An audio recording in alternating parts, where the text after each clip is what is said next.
Hello everyone, this is Zishan. I'm the student at CIT. Today we're gonna launch a brute force attack while using Kali machine and Win7 machine. We're also gonna implement a HIDS on a Splunk, which is a host-based intrusion detection system, and we'll be doing real-time application logging in Splunk as well. To start with, we have to configure Kali and Windows 7 with the password, login and password details provided by our teacher.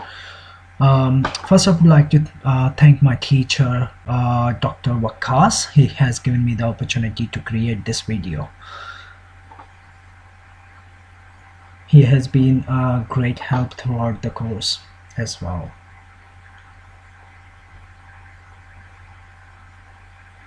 So we start with the configuring all these two machines. First, Kali. I'm gonna put the login details and the password.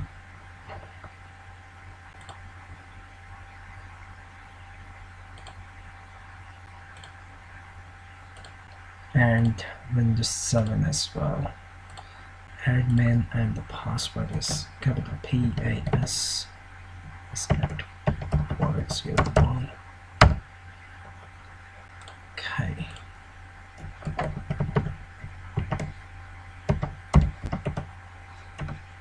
Numlock was turned off.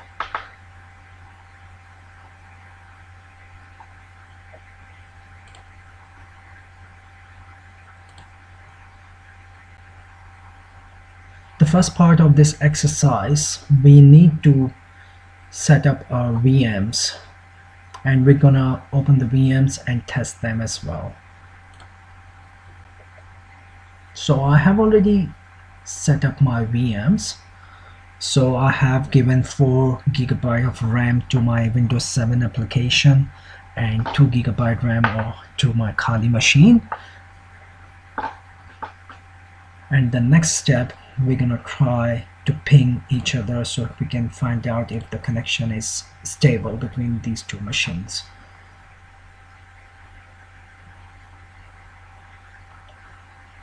The IP address for the Kali machine is 10.1.1.135. We are trying to ping from our Win7 machine. And now I'm gonna check the Kali machine if we have the stable connection. I'm gonna delete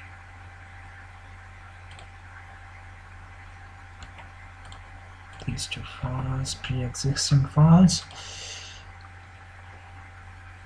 I'm gonna open the command prompt so I can ping Win7 machine. IP address for the Windows 7 machine is 10.1.1.25.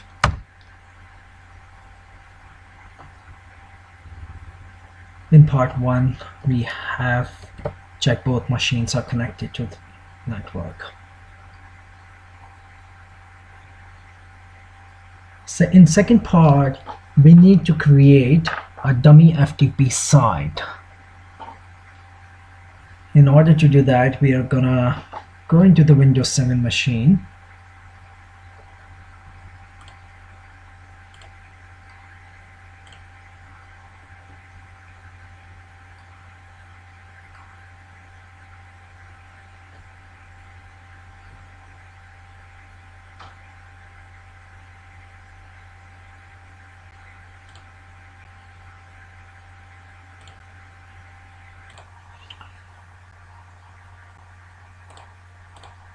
We will be creating a dummy FTP website.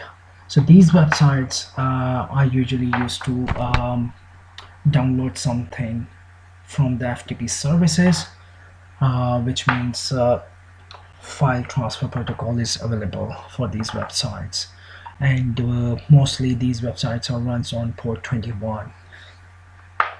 These websites are very important for the business, and that is why they are vulnerable to a number of attacks. such as brute force attacks and DOS attacks. So in this lab, we are going to create a FTP site for our target window, which is 10.1.125. Go to control panel, click on administrative tool, double click on Internet Information Services,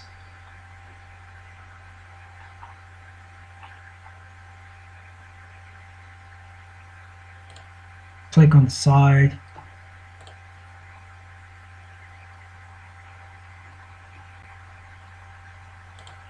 click on sites, and then right click and add FTP site. You can give a FTP site name, any name you want. So what we're gonna do, we're gonna give a name CRT.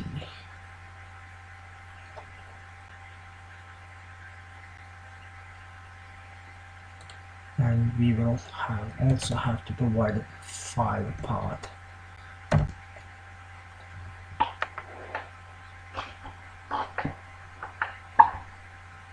Which would go to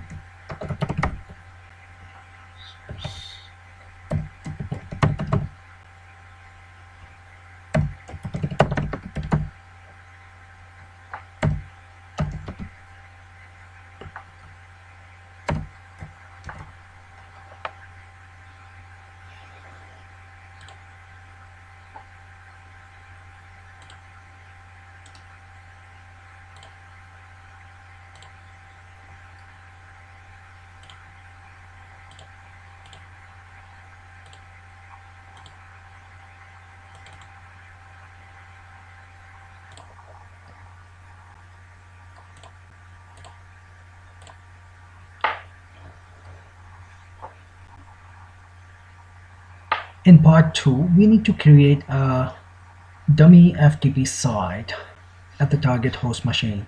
So basically, the purpose of these websites is where we are able to download something, and usually they have the FTP service running, which means file transfer protocol is available, and they normally run over port 21.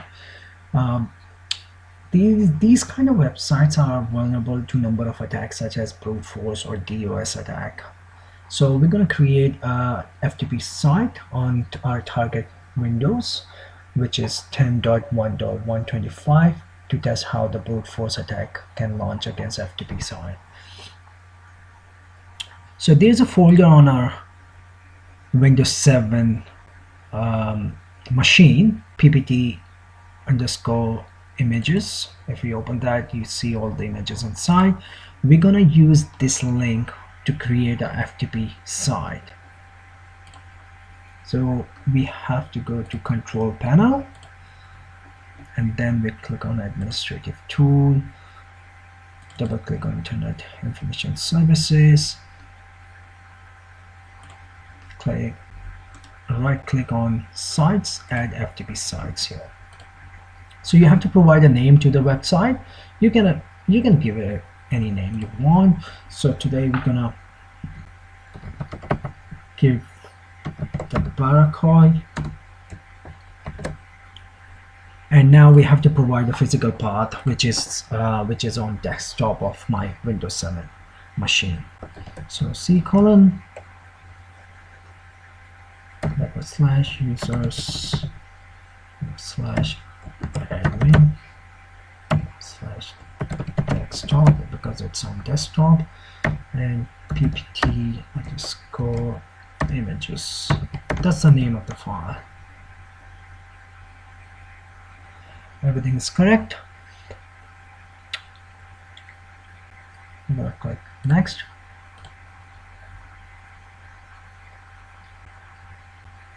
Now we have to do some configuration here.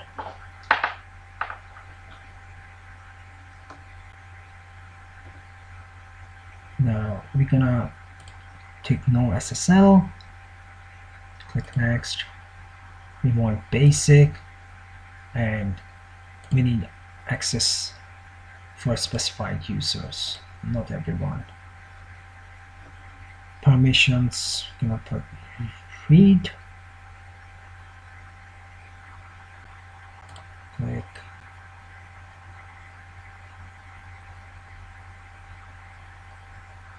You also have to give permission to admin only.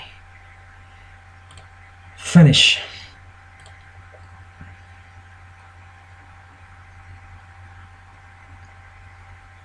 Now if we have to test this website, we're gonna close everything down here and go and check if the website we have created is accessed.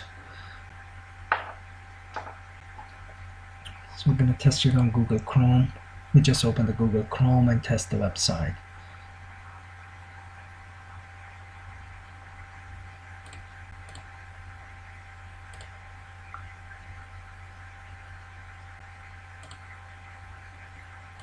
It's taking a while. Alright, so now we have Google Chrome open. We will have to test the website. The website we have created is accessed or not. FTP : / remember that's website destination 10.1.125. Let's see if it comes up with username and password.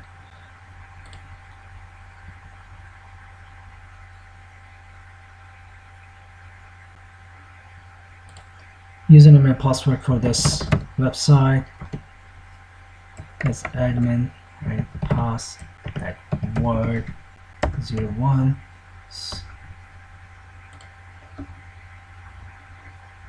Right. The content of the folders which we saw previously, it's here on the desktop. We can see the website has been created and is accessible.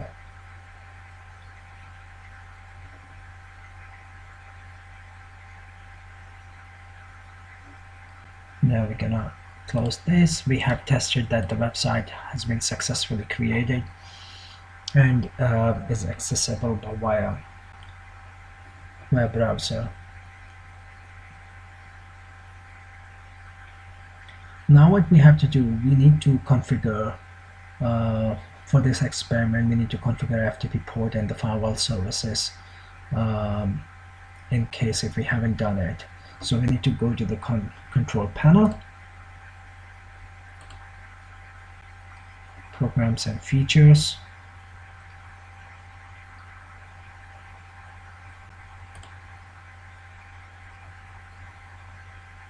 turn Windows features on or off,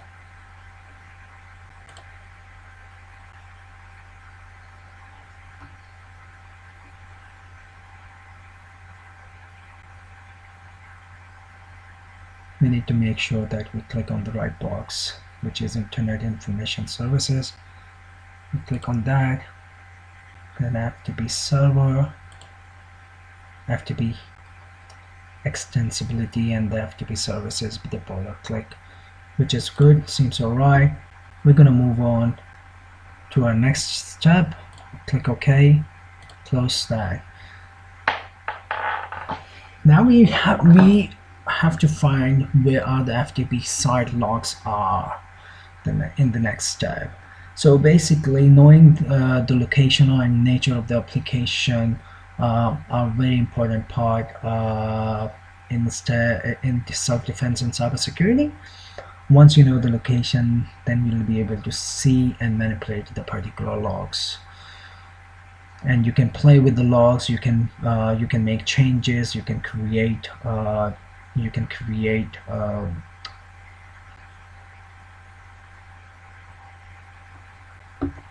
rules and detect a pattern in the logs.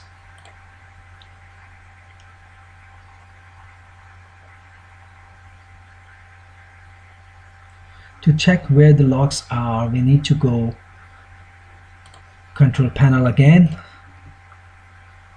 administrative tool, Internet Information System, double click on that and you'll see FTP logging. Double click on that and you can see that we have location of the logs where the logs saved, and we can see what's inside the logs: date, time, IP addresses, server IP address, and all these details is being collected in the logs. And we also can disable the logs and read the logs. So what we're gonna do next, we have to clear the logs first. It's a very good practice. If we are going to monitor the logs, we need to clear the logs first in order to get the results. First we're gonna disable the logs, and we click on the view logs, check all the logs, blank, blank. We have to find the ones are not blank. Look at these logs, they've been collected with the date, time, control, channel, user, files being created. Like you can see these ones with the user details, these ones are with the past details.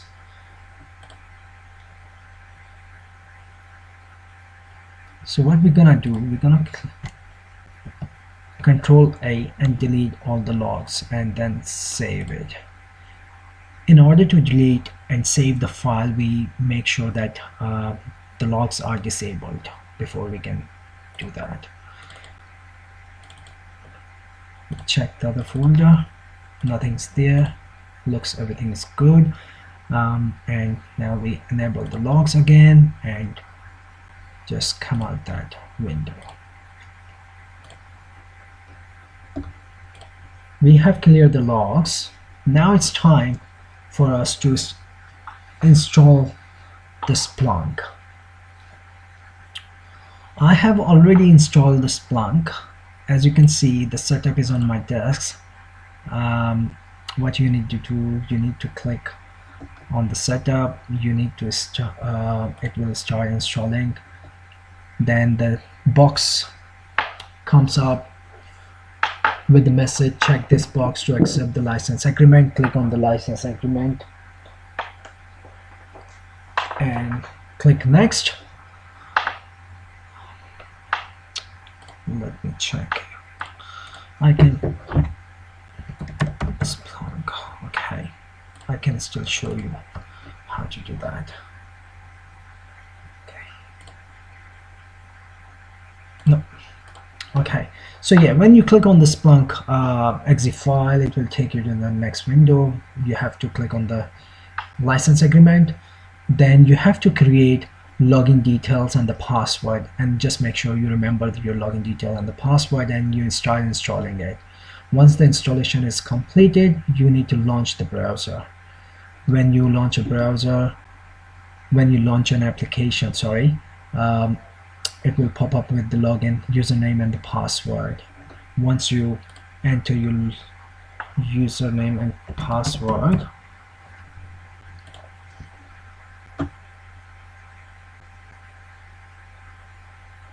okay, it's gonna start.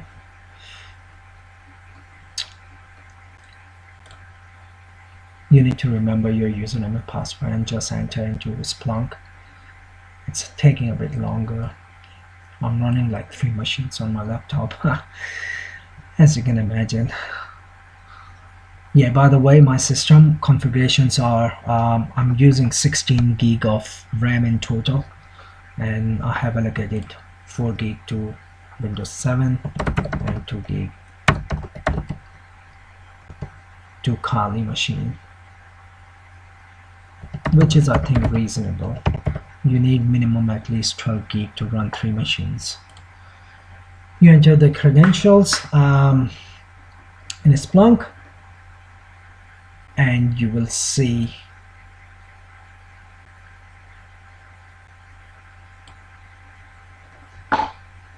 the home page of Splunk like this.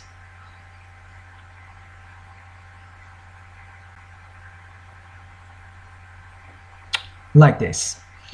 So when you finish installation, you need to make sure that you register for the licensing. So we have the license on here on the desktop, which is being provided by CIT. Thanks again to the CIT.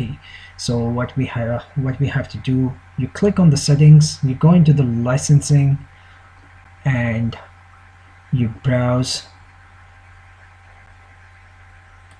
Okay, you browse the license locations.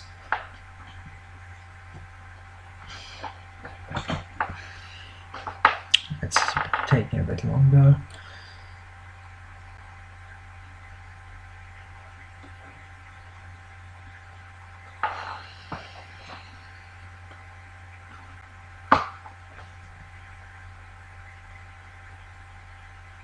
Alright, so when you see this page, you click on add license, and it will take you to the next screen where you can browse your license and add the license. I've already done that, so I'm just showing you. Choose file, click on, and then you add license, and then click open, and it would register your license.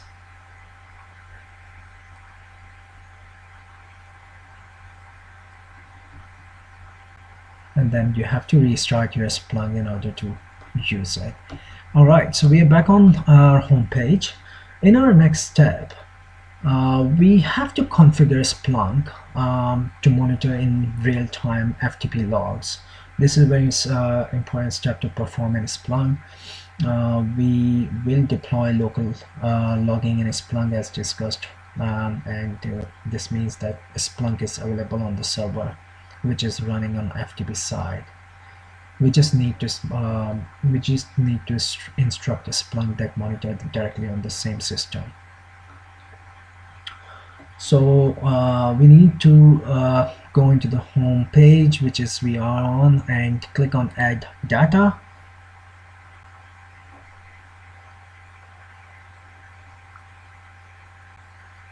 Now this is a step where we are configuring our Splunk to monitor the real-time logs.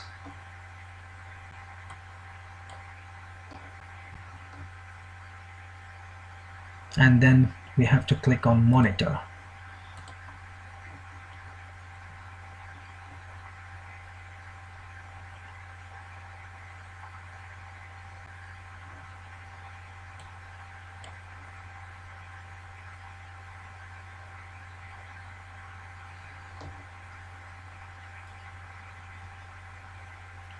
The next step, like, we need to click on files and directories,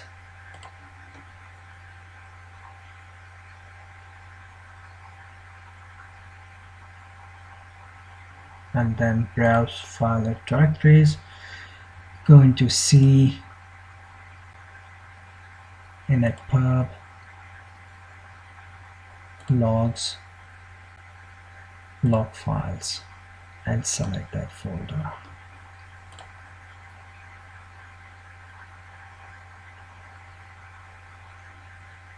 Click on the next.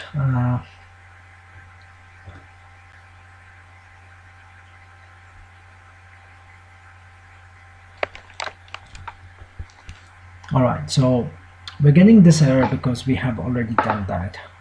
I have already previously done that. So when we click next, it comes with the review option, and then you review and then complete the task.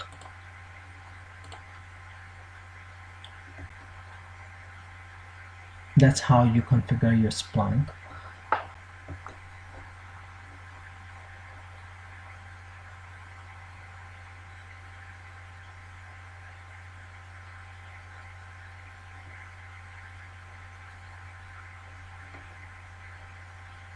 So we go back.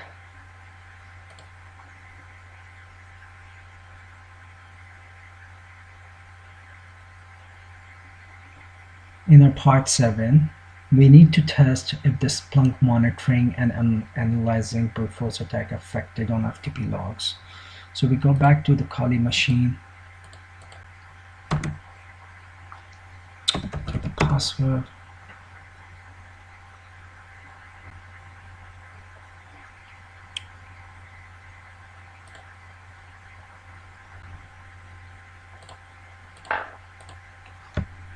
In this step, we will launch a brute force attack on our dummy FTP website, which is hosted at 10.1.125.7, and whose logs are continuously monitoring by Splunk, which is also available at 10.1.125.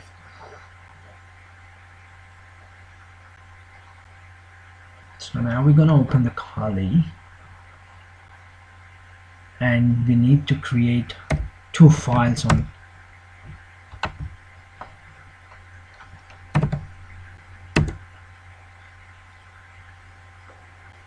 As you can see,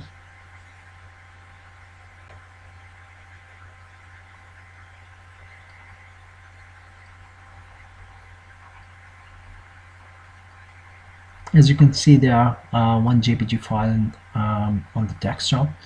Now we need to create two files, name, login, and password. For that, we have to type gdit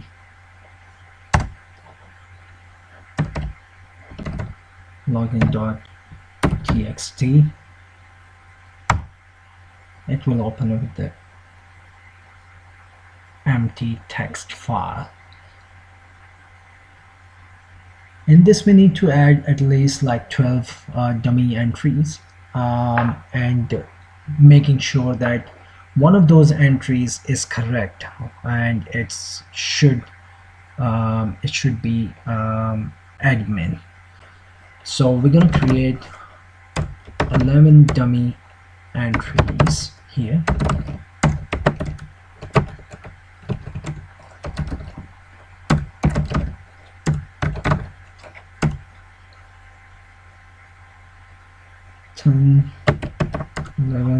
And the last one should read as admin.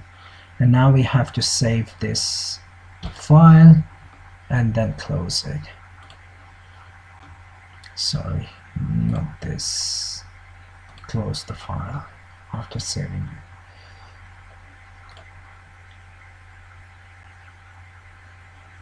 We have to create another file named password text file. So gdit password.txt.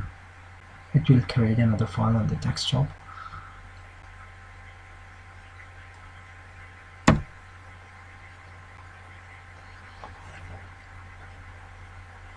Again, create dummy entries.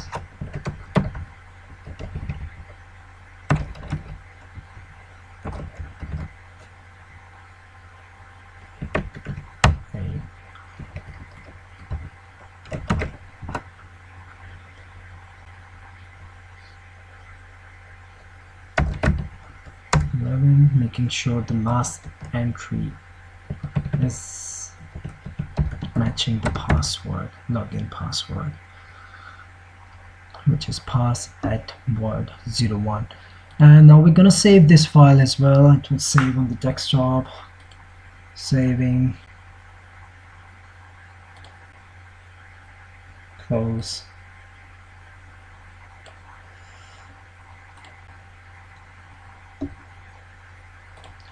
Both files should be located at Kali desktop. We can test it.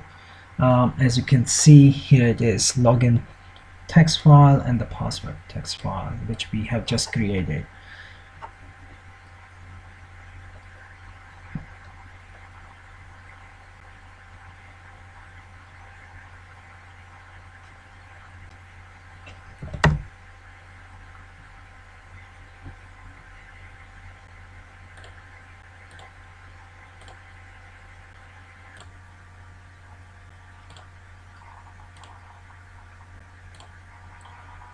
In our next step, we will use Hydra tool to launch a brute force attack against our FTP site, which is hosted at 10.1.125.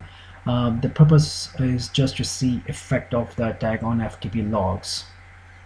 which would help actually later in later stage to create rules and alerts. So basically we can once we have those logs, we can make rules, what type of attacks we are getting, and we can create rules in Splunk that if we get these kind of attacks again and again, then we get the notification. Um, and these kind of rules are automatically cracking the logins and password of target. It doesn't matter if it's online or offline. And usually hackers, pen testers, you have logins and password lists. So when I say hackers have a password list, that means that hackers and pen tester buy these lists from the market, which has lots of entries in the login for the logins, and have lots of entries for the password. So I'm talking about thousands of entries in text files, and they use those files to launch a brute force attack. And if it matches, it's, you know, that's where their attack is successful. So we're gonna launch a brute force attack using Hydra command, which is Hydra space hyphen L space root desktop and the file name login.txt, right? Then enter command P root desktop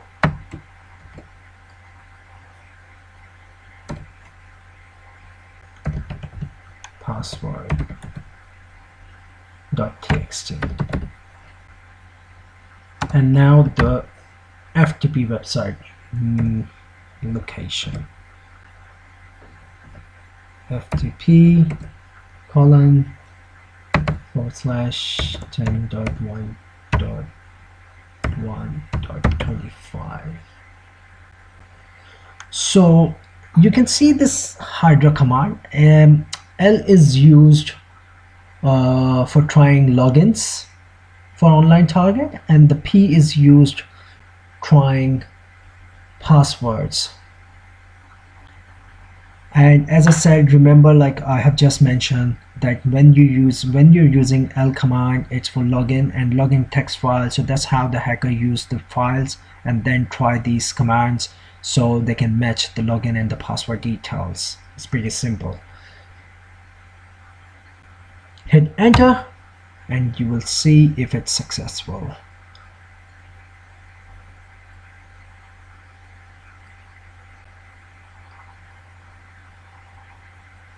Okay, so go back.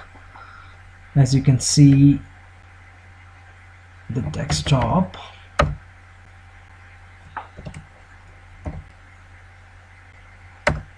okay, should be good. Just an error.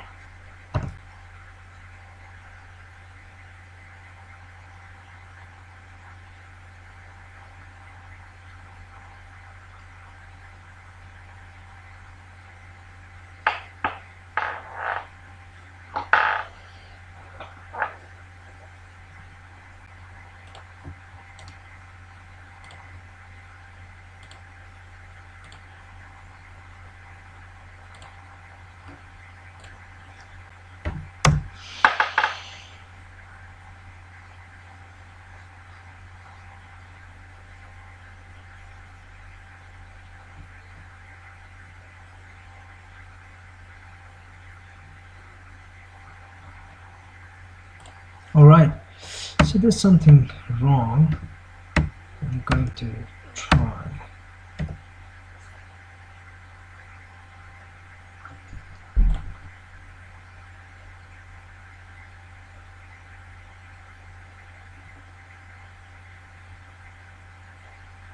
Yeah, okay.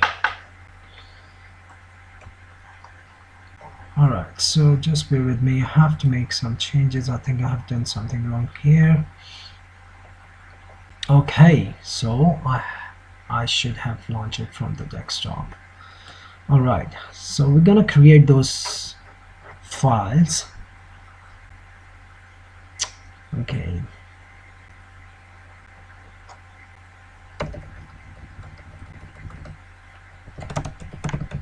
I have to create from the desktop actually.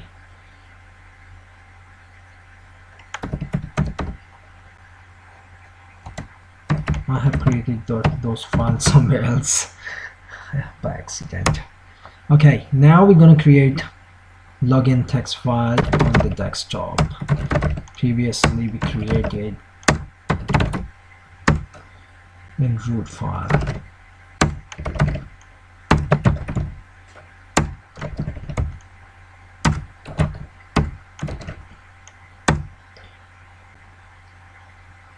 Hmm.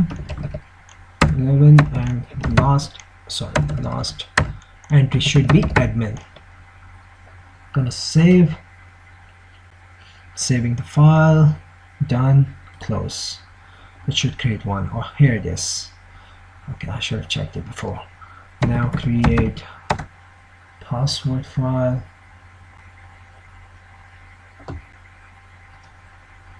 Password.txt.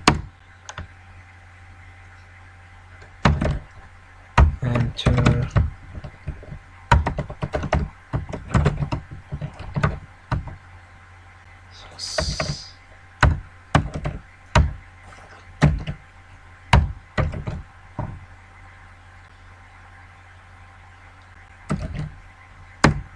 And the last file again has to be the correct password. And save. Once it's saved, just close it. Now we're going to launch the attack again.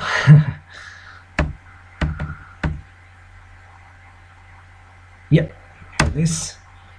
It should work this time.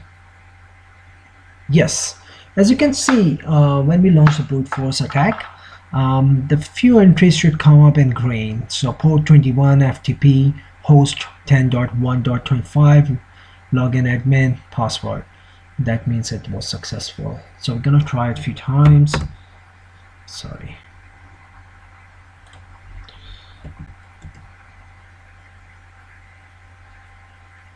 Successful. Sometime what happens that you get the errors, but you can try again and again, or you can try restarting your Kali machine. Now we have launched brute force attacks. Now we can go back and check the logs, if the logs has been created or not. We have to wait probably a minute or so in order to check the files, and then we'll go and check if it's been successful or not. So we go back to Win7 machine, minimize Splunk, go control panel, administrator full, internet information services, minimize this, FTP logging. Just make sure you disable the logs, view logs, and see if there you go. So in the log, what we are looking here, we're looking these entries: user, pass, which has just been created.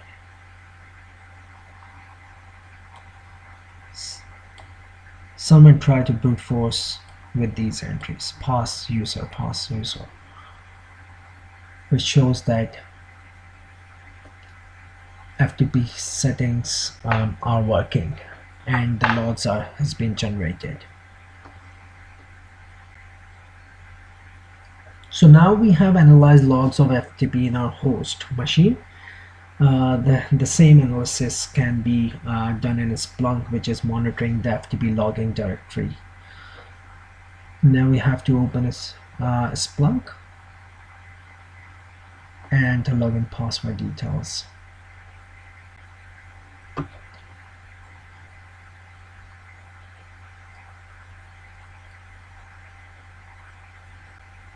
So we just close, enable logs, close everything. Splunk, click on home page.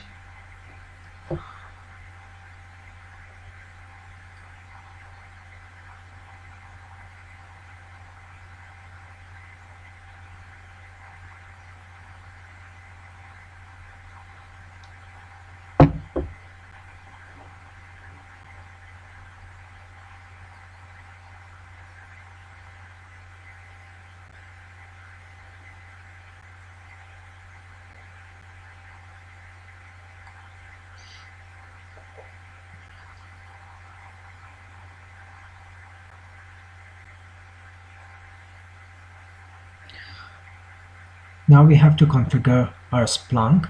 Click on search on reporting.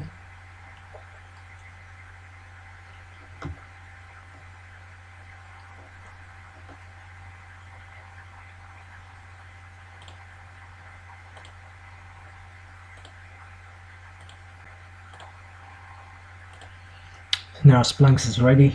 We need to type FTP address, Kali, and pass.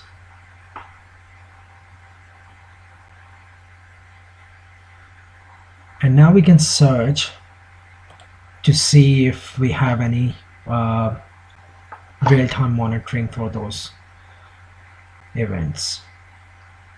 There you go. So as you can see, we have typed in the address of the Kali machine and the pass, and we got all these events in Splunk.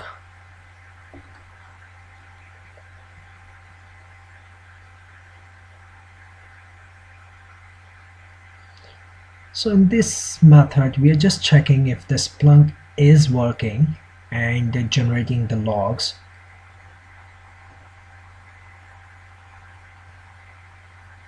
Which is, we can see here like lots of logs has been generated in the recent times with the pass.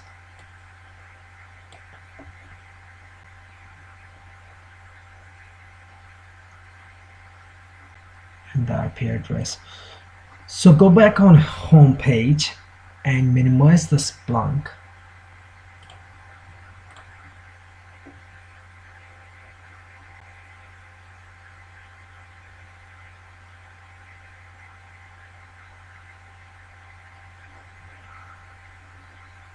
Actually, we just refresh the Splunk first.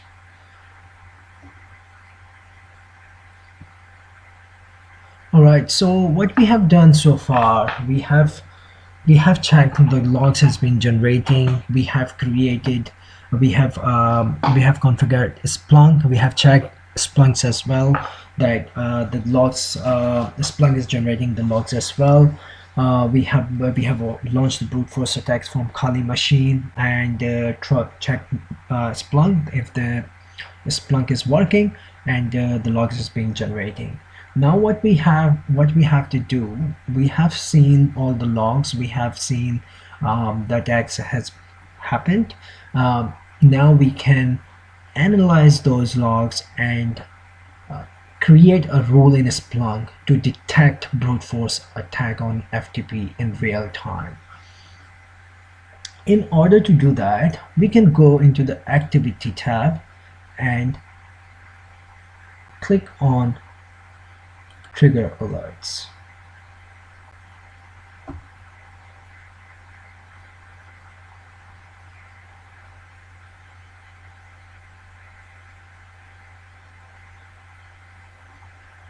As you can see, there are no alerts at the moment. So once you set up alerts, you will see the alerts will pop up in this page. So we go back home page and click again search and reporting.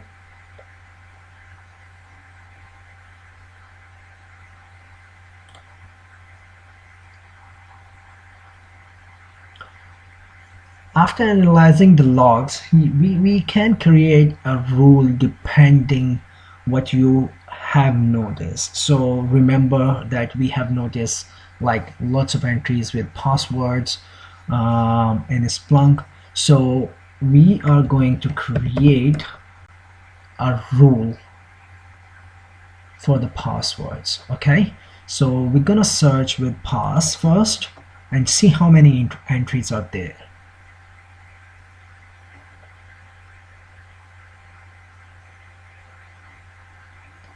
Almost 1,727 events occurred, and most of them have pass in it.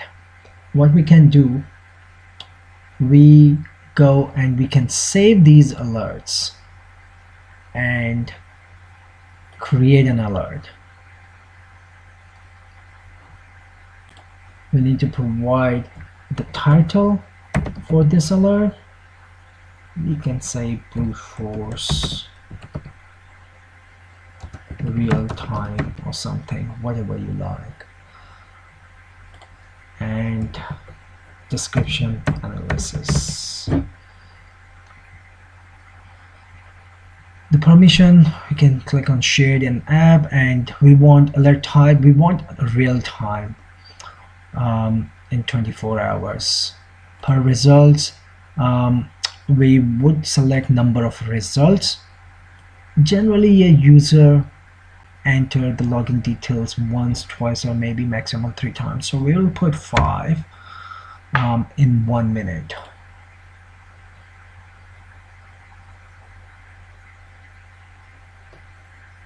And as you can see, we click for each results. Oh, sorry, we leave it as it is. 1 minute or 60 seconds, whatever is. Click on throttle. We need to put the trigger action as well. So if you go click on trigger actions, we have to select add a trigger alerts and keep it on high and save it.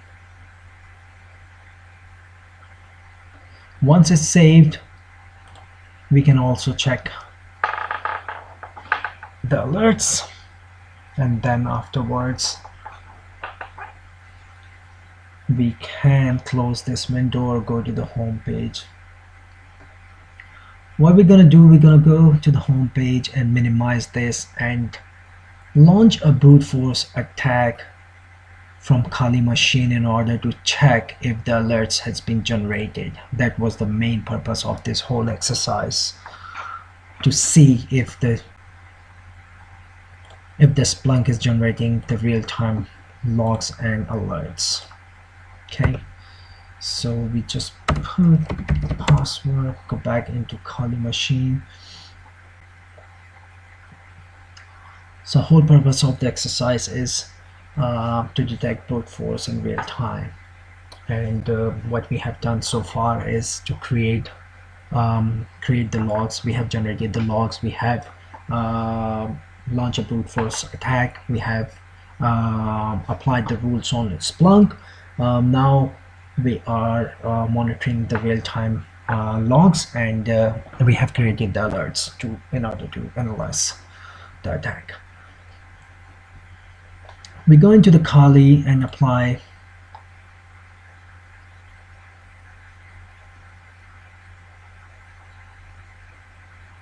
we need to get out of the desktop first. Just bear with me.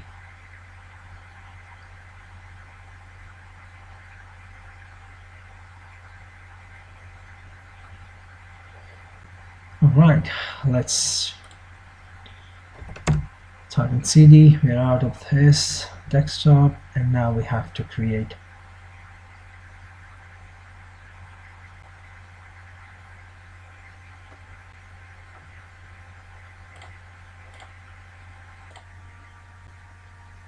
Alright, we are back from the break. So we are ready to launch attack. So in order to launch attack, we need to make sure that we go back to Windows 7 and check and clear all the logs, FTP logs, before we can launch an attack.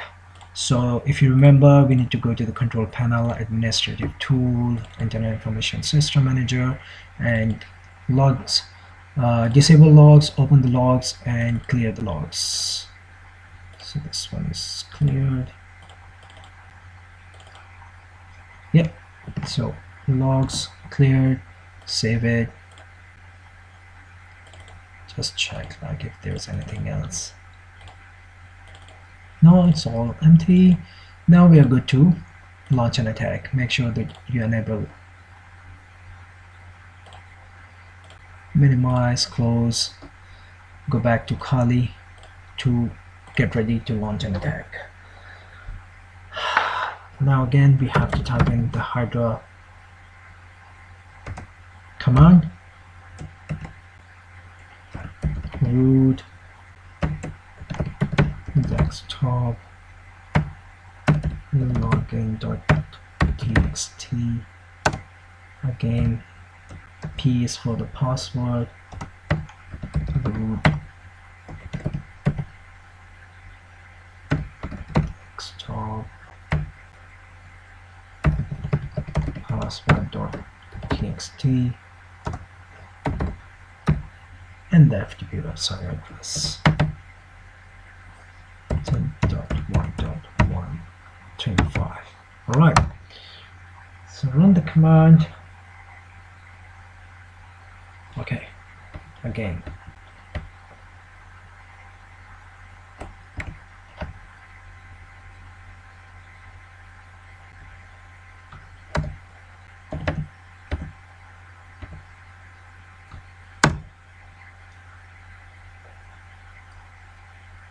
Yep, successful. We're gonna try it a few times.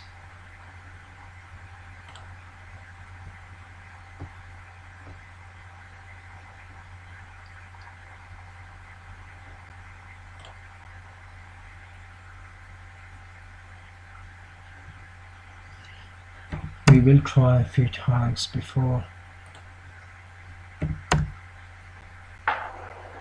Every time we are trying, it's successful. Oh, not this time. Let's try again. Yep, good.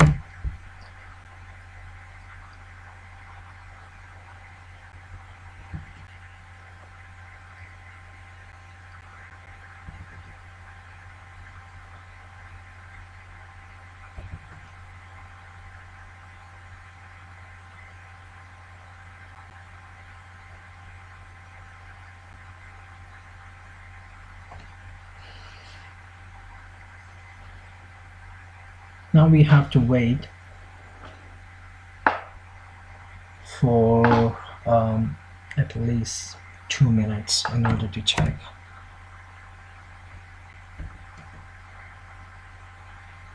Okay, my last few attacks. Oh, it's working now. I don't know why.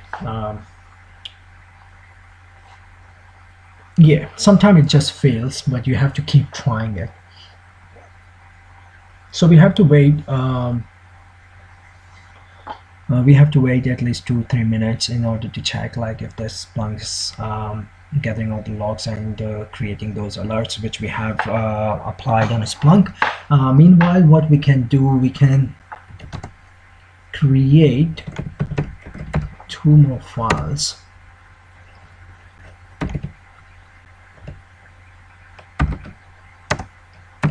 With the name login with double N.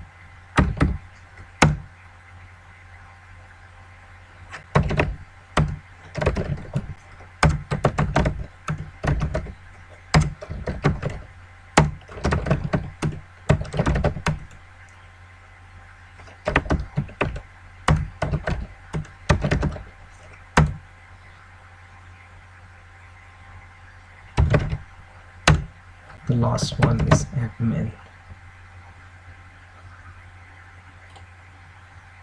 Save, close. do it again for the password.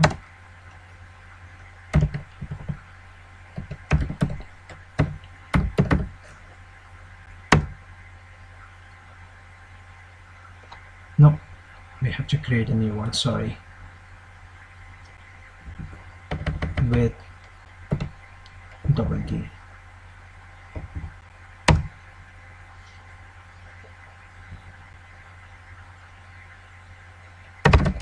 Create 12 entries, dummy entries, with one the correct entry. Just creating 2 files in order to make it successful.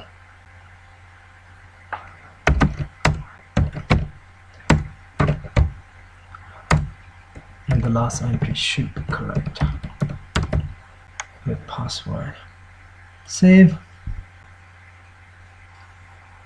Done. Alright, now we can launch the attack again.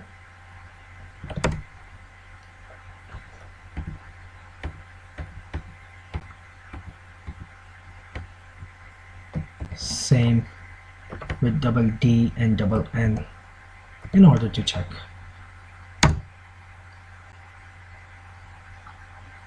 Yep, successful.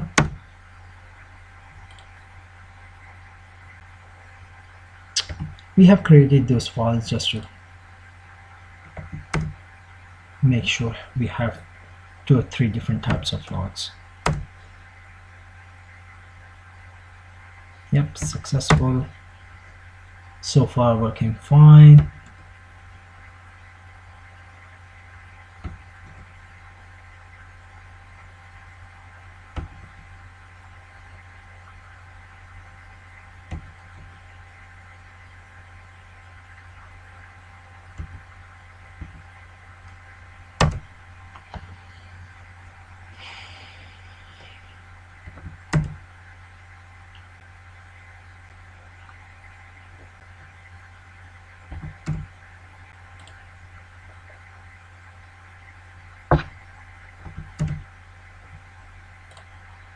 We need to wait at least 2 minutes after launching these attacks, and you can see that I'm still trying.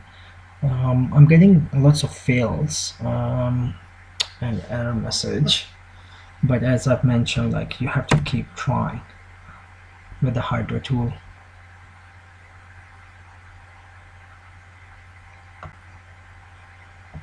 Could not found. Yes, now this time it's found. Alright, that's right. We can keep trying.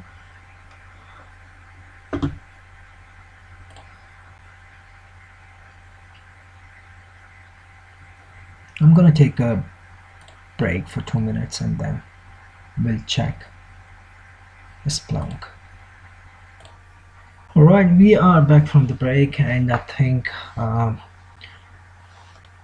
we need to go back to the Windows 7 machine, open the Splunk, and what we're gonna do, we're gonna check if our triggered alerts has worked. So we go back to trigger alerts, click on trigger alerts, and see if it's working.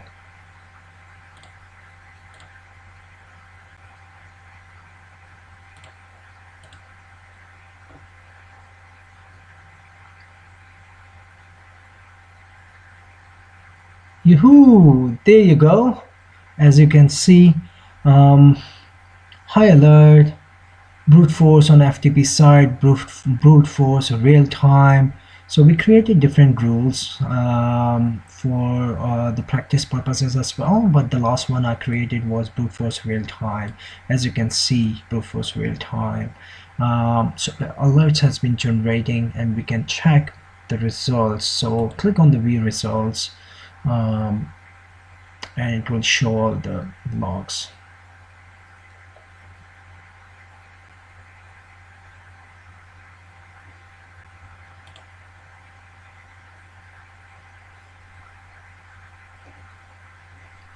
It's still loading. Okay, 294 events under pass which we have created. As you can see, logs has been generating and the pass with the machine, attacking machine, and the source. All the logs has been generated, created the alerts.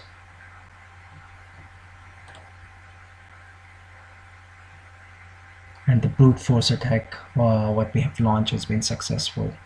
And now we can use Splunk to monitor the real-time logs and create rules. This is what we have learned in this exercise. So from the beginning, when we started this exercise, we configured two machines, Kali and Windows 7. Um, we have given like 4 gig of RAM to the Windows 7 and 2 gig of to Kali. Then we tried to ping each other just to see if they're connected to the network and connected to each other. Then we created a dummy FTP site. We create in order to check like if the file transfer protocol is available. And we link that PPT images on our desktop to the dummy FTP website. In our next step, then we installed Splunk. We install Splunk in our system. We check the logs. If the logs are generated, we saw where the logs are. Then we clear all the logs. After installation of the Splunk, we try to see if Splunk is generating the logs, and we found out there were some logs being generated in Splunk, and then we created the rule for Splunk. We launch a brute force attack from Kali machine in order to check if Splunk is generating the logs, and then we created dummy files with the listing of admin and the password, and then we created a brute force attack again. So the whole purpose of the exercise is basically launching a brute force attack and real-time monitoring of the logs, and creating the rule after analyzing the logs, creating the rule for Splunk and generate the alerts when the brute force attacks happen. Again, this is Zishan, and thank you so much for the opportunity. We finish here, and thanks again, Mr. Wakas, for all the help throughout the course. Thank you. Bye bye.